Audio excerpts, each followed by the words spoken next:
L'alerte a été donnée par un riverain. Ce dernier aperçoit de la fumée blanche sortir d'un toit. Quelques minutes plus tard, les premiers pompiers arrivent sur place. Une fois l'incendie localisé, le balai de secours se met en ordre de marche. Potentiellement, tu as okay. Je prends le commandement, tu bascules sur 602. Un exercice réaliste pour ces pompiers dans les rues étroites du centre de Chambéry où les habitants ont été joints, car eux aussi doivent s'entraîner à réagir en cas d'incendie. L'objectif, c'est vraiment de se dire on va vivre une situation et on fait vivre à la population une situation presque réelle. Donc du coup, on simule un incendie avec de la fumée et on fait intervenir en fait les gens qui habitent là notamment c'est un immeuble avec différentes habitations pour les évacuer. On sait que dans les structures anciennes, donc dans les villes anciennes, le bâti est complexe. C'est des ruelles, l'accessibilité est complexe et la propagation du feu se fait vraiment rapidement. Donc il faut s'entraîner pour être plus performant. En plus de la soixantaine de pompiers mobilisés pour l'occasion, des secouristes de la Croix-Rouge, des policiers municipaux, des élus ou encore des agents d'Engie ont été mobilisés.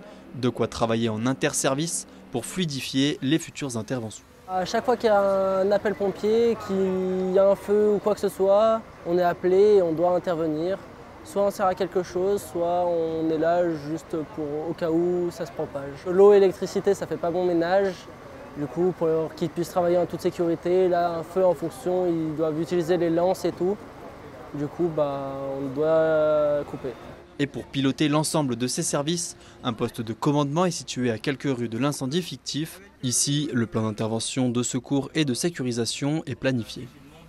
Ce véhicule est armé par une équipe qui permet simultanément de récupérer les informations qui se passent sur le terrain, de passer des ordres tout en suivant tous les aspects de l'intervention, la situation tactique, prendre en compte tous les messages, les demandes de renfort et puis gérer aussi l'organisation des transmissions. C'est le point névralgique qui permet aux commandes aux opérations de secours de gérer son intervention mais aussi à l'interservice de se rassembler puisqu'ici on retrouvera aussi l'autorité municipale qui aura vocation à fixer aussi des objectifs et puis l'ensemble de nos partenaires avec qui on a l'habitude de travailler. Des exercices de grande ampleur comme celui-ci sont réalisés une fois par an en réunissant une centaine de professionnels et de figurants.